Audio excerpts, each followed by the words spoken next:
Hello, everyone, and thank you for joining us at the OUTFEST Fusion QT BIPOC Film Festival. I'm Martine McDonald, and I'm a programmer with OUTFEST. My pronouns are she, her, hers, and I'm here with the incredible team behind My Belle, My Beauty, which you've hopefully just watched on the OUTFEST Digital Festival platform, and I have all the questions for them. So first, let's go around and have everyone introduce themselves, their name, their role in the project, and your pronouns, and then shout out to a colleague and have them go next. Idella, do you want to start? Sure. Hi, I'm Idella Johnson. I go by she, her. I play Birdie in the film My Belle, My Beauty. Great. And Hannah? Sure. Hey everyone, my name is Hannah Pepper, or HP. I use a mix of pronouns they, she, he, and z, and I play Lane in the film. I will pass it to Sivan.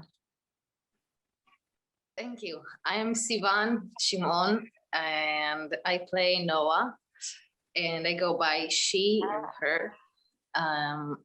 And I'm gonna pass it to my friend Lucien. Thanks, Sivan. I'm Lucien Guignard, and I play the part of Fred, and I go by he. Yeah. Pass it to me, Lucien. I'll just grab it.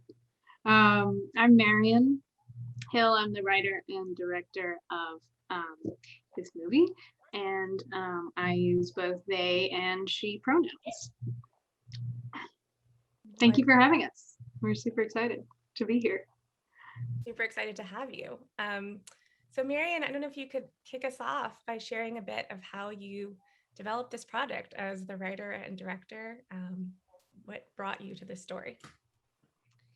Yeah, well, first and foremost, I wanted to tell a love story. For me, that was kind of what drew me to films when I was growing up, was just, spending 90 minutes falling in love somehow. And that said, I knew that love stories weren't all, as I was growing up, they weren't really inspiring me in the way that was relevant to my life. And so I just was really passionate about bringing nuanced queer characters into a love story that has all of the joy and the sexiness of, any other fun love story, but that really taps into the specificities of being queer and being polyamorous.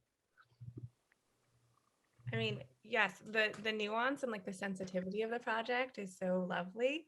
I was curious about your cinematographer, just because there's a lot of like subtext in being able to just be present with the characters, that I love the way you directed that. Yeah, thanks for mentioning Lauren. Yes, she is our MVP. Is there an echo on my voice, or is it just me? There is a little bit. I'm muting myself. If everyone wants to mute, we can see if it'll. Yeah.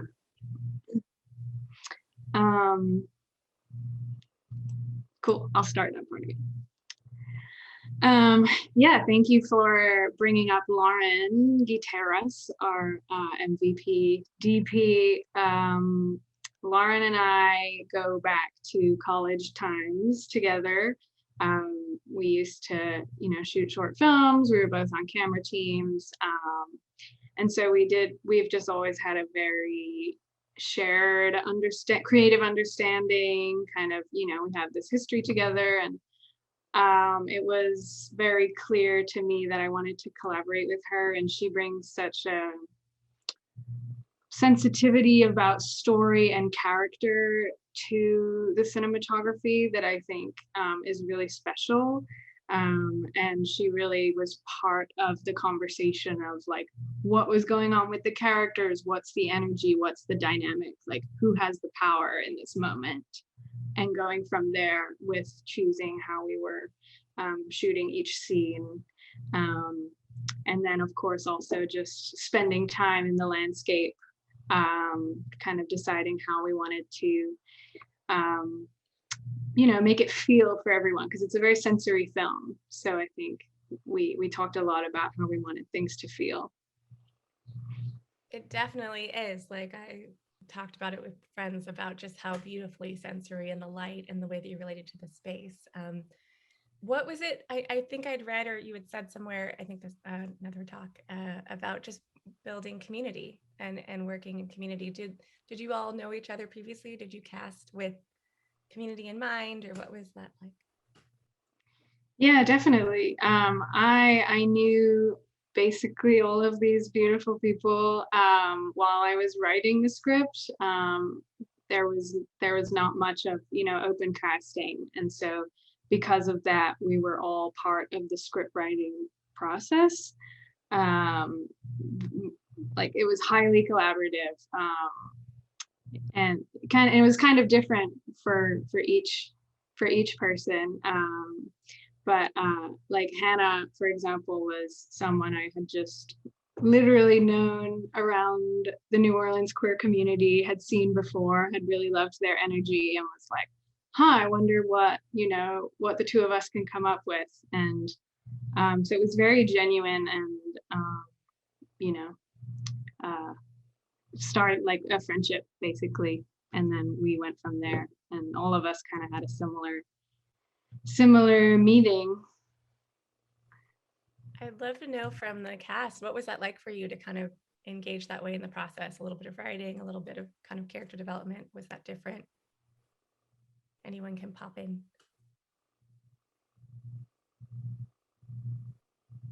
Oh, Idella, you're on mute. All right. Yeah, I guess for me, it was different because I met her and at a film festival, and she had saw another role that I did.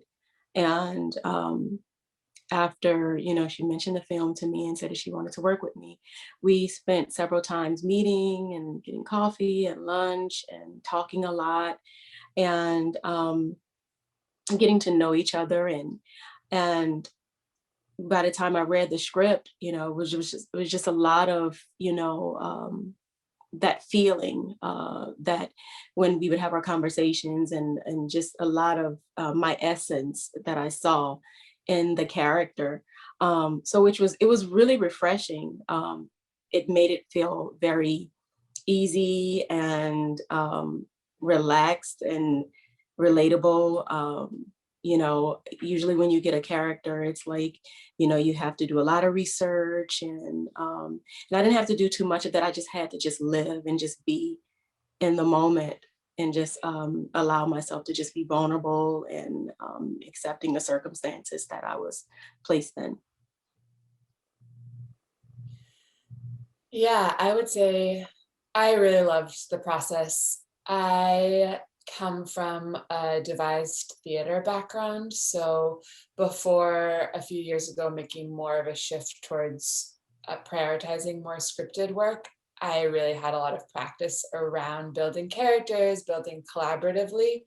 So I really love an opportunity where you get to do a little bit of both, where there is someone, in this case, Marion, who is writing the script, who's directing it, but really cares about input from actors. And it's such a,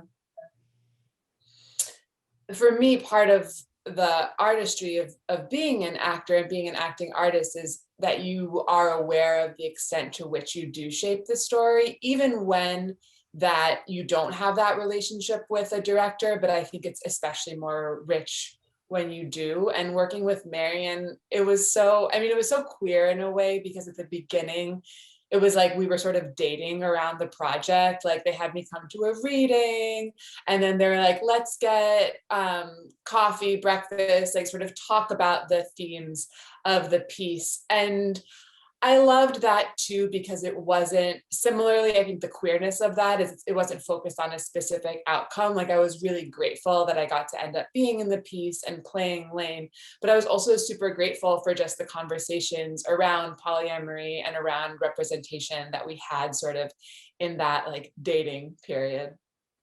I love that so much. And yes, it's the joy that I felt watching the film in each of your performances was the just grounded queerness. Like it's so satisfying and so refreshing. And Lucien, I'd love to know, you had such a grounding energy. Like there was a really lovely kind of give to your performance of supporting Hannah and Idella's characters in a way that wasn't taking up space but opening space, and I think that really came through so strongly. So what was that like for you in sort of developing that spaciousness while there's different needs going on with these characters? Well, thank you for asking me this. Well, indeed, there were some points where the actor in me wanted to take more space, I guess. But in the meantime, it was beautiful, and it was in fact quite a life lesson for me as well, because Fred is all about, I think, generosity, giving, mainly, I mean, to Bertie, and really indeed living space for her, and like she is the queen, and that was really interesting to and he gives everything, and he gives all the space, even the intimate love space, and that was work for myself. Yeah. There was just a healthy way of expressing longing that wasn't about controlling or owning Bertie, even though that was a lot of the struggle in the plot, but the way that your character expressed it was so refreshing in queer storytelling. And just developing your character, what felt good for you overall? Thank you. I really love that question because I do feel that longing is so foundational to queerness. And I'm realizing in reflecting on what you said, that something that's been so liberating to me in my own self, in my own sexuality and being, is that longing is like a beautiful end into and of itself, and that longing doesn't necessarily actually want ownership. Wanting wants like acknowledgement and living in that. And so I think, yeah, I'm thinking about, and I think there's something really powerful too there that feels also connected to like undoing white supremacist mindsets of ownership and capitalist mindsets of ownership. So that's another thing that's coming up for me as you're asking that question. I think it's interesting in the piece in the movie that I don't think that Lane has quite found out what it means to be at peace with her own longing. Like that is part of the dance, is sort of how to be with Bertie and be with herself in a way that's not about the outcome. And that's something that I really like about the way that the film ends. I think someone could call it unresolved, but I would rather call it sort of ongoing, which feels really true to how we live. And then the last thing I would just say around character development, it was a really beautiful, the longing was a really beautiful opportunity to make a good like soundtrack of all my favorite sort of songs about queer longing. So longing definitely feels like an operative phrase. So I appreciate you bringing that up. So there's going to be like a B-side playlist that we hear one day. Is that what you're saying?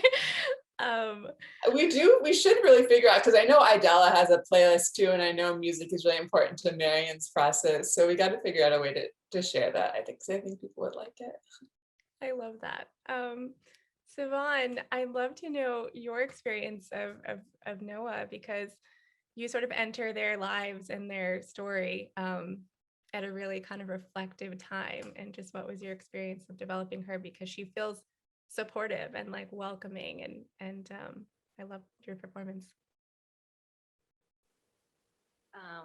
Thank you. I'm actually very, like, I feel like Hannah in that sense, that the conversation about polyamory was so interesting, and for Marion to ask a question and really listen for an answer, and not like ask a question and know and I know as an actress that there is an answer that I need to set myself into, if you know what I mean. So in that sense, I felt like very, very guided, like that there's this line that I know I'm jumping into, but I know what I'm jumping into. So yeah, I felt very guided by Marion in that sense. And I was very nervous because I did not have matching with anybody.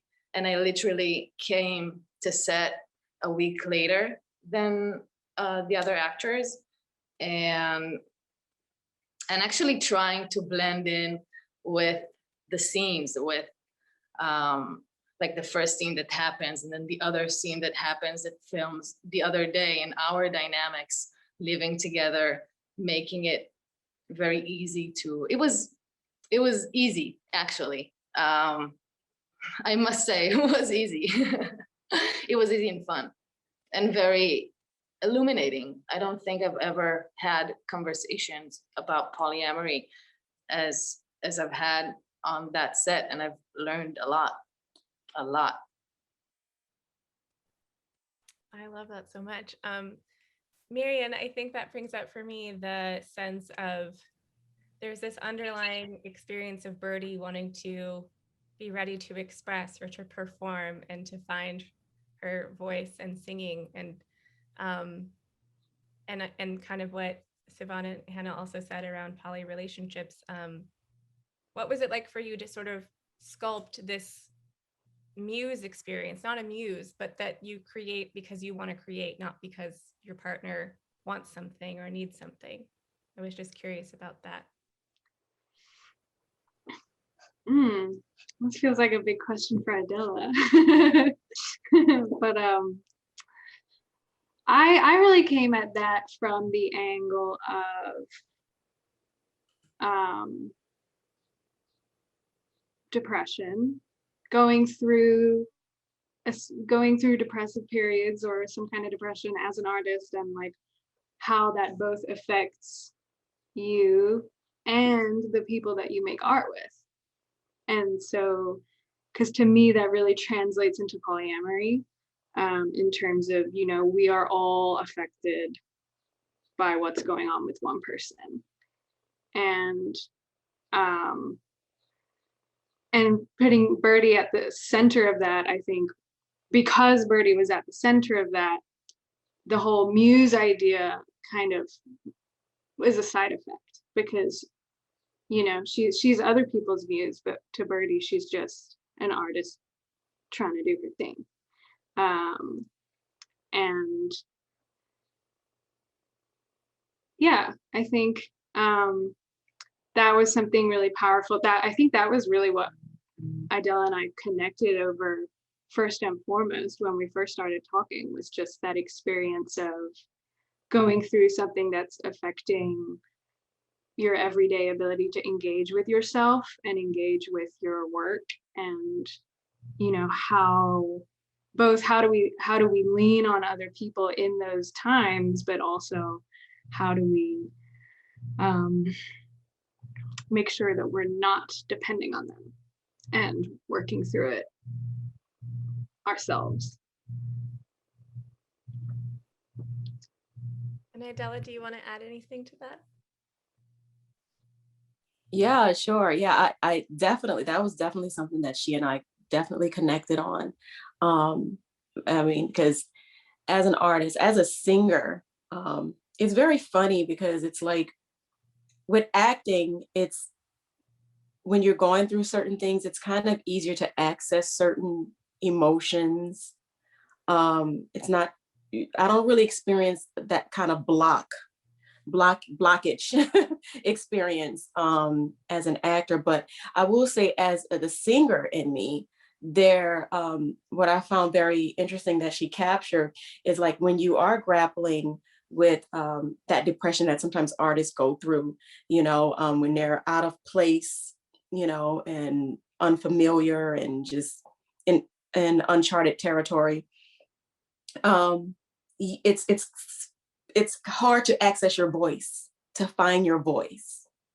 And when you're in that space, you don't necessarily want to be dependent on people. You kind of want to sit in that space and try to figure it out, yourself. So it's a very complex situation when you have like people actually, depending on you, have a tour date set and all this kind of stuff, and I just found that very fascinating to play and sit in and to live, and I just thought Marion did an amazing job with creating that space. Definitely agree with that. Yeah. Yeah. Yeah. And I'd love to know, just as we close out, what is it that each of you most want audiences to take away, or what is something that you've taken away from the project? You touched on that briefly, but yeah, feel free to pop in.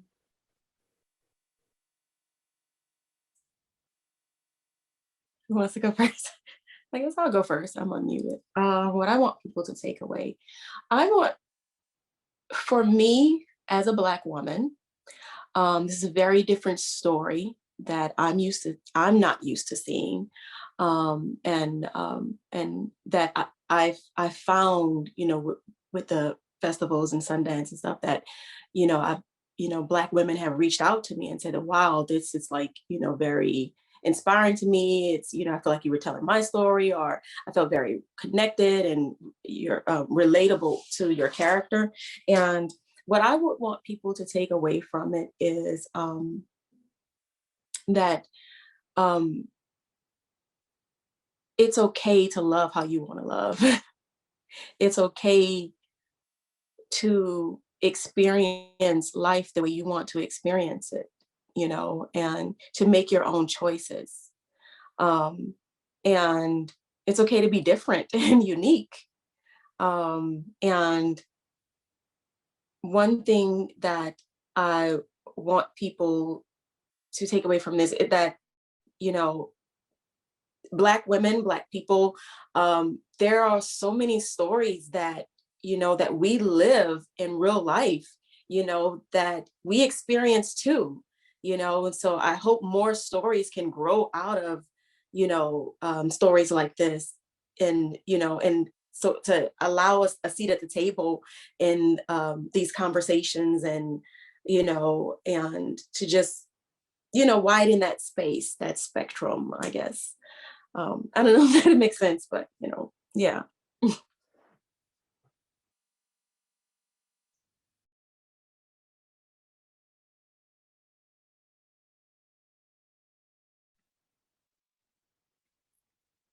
One thing that I'm taking away from this project is,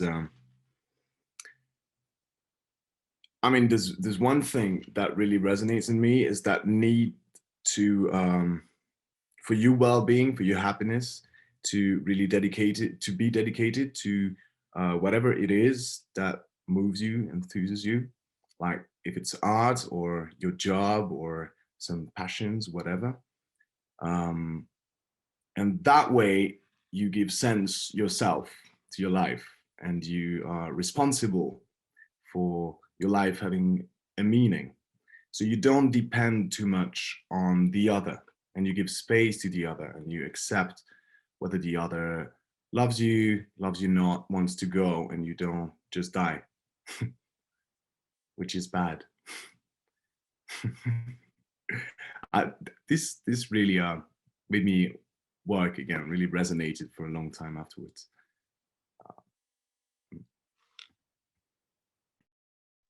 I can go. Oh, Sivan, you go. Oh,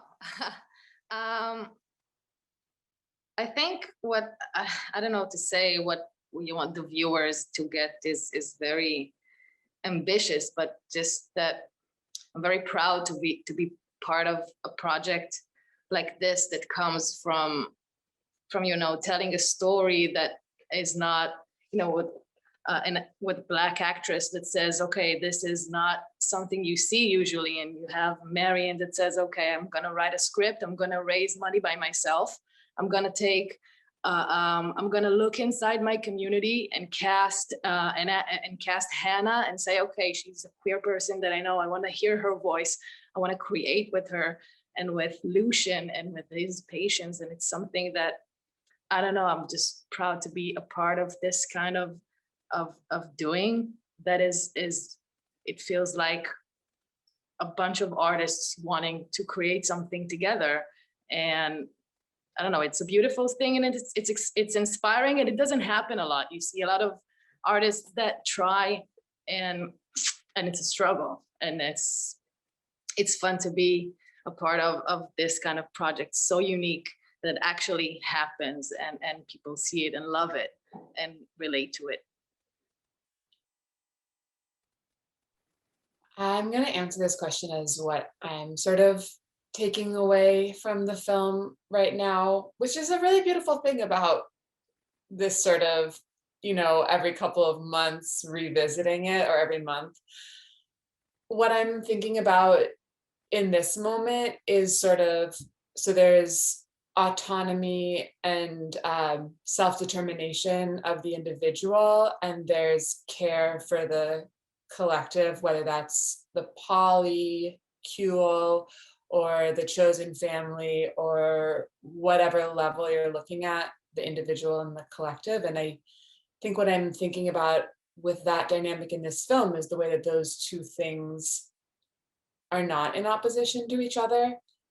And I like looking at the films as all these characters trying to figure out how to hold both things, and the film allowing me to say, oh, there's actually not a formula of how to do it. We're not going to be able to always do it right. And when we do it in a way that feels true to both of those needs, we don't know what it's going to look like, and it's going to evolve over time. So I think I'm able to live into that possibility a little more, thinking about some of the dynamics in the film.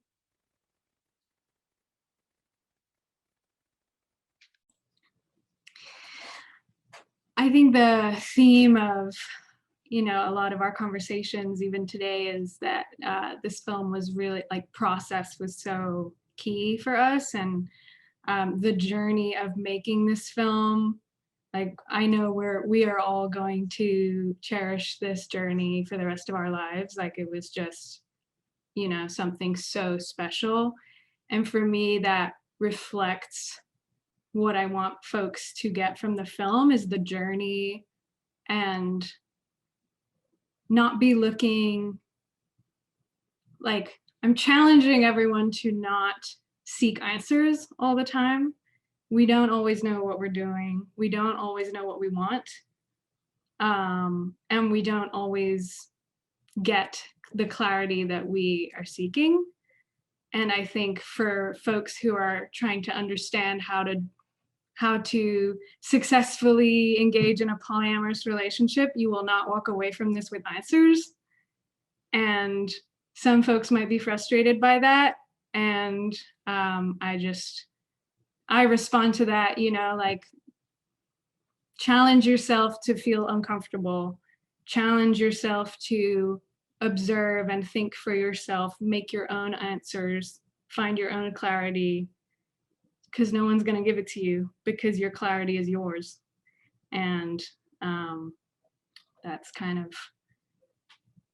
that's what keeps coming up for me whenever we get together. That's so beautiful. Your clarity is yours. Thank you, Marion. Yeah, I just adore this project. I am so happy for you all. You have given us such a gift in this piece around being able to live dynamically, and everything you just said around being able to make your own choices, define your own story, and the relationship that feels best, the relationships that feel best for you. I'm so thrilled that you're a part of the OUTFEST family, and that, Marion, you got to come back with such a beautiful project. Thank you. So just, I know that our audience will continue to watch this film and more on the OUTFEST Now platform and tell all of their friends. And just so grateful for you all and can't wait to cheer on your next work. Thank you, Martine. Thanks for having us. And thank you, OUTFEST Fusion. We're thrilled and we'll see you next time. Yeah, can't wait. Thank you, Martine. Thank you, everyone. Thank you. Thank you.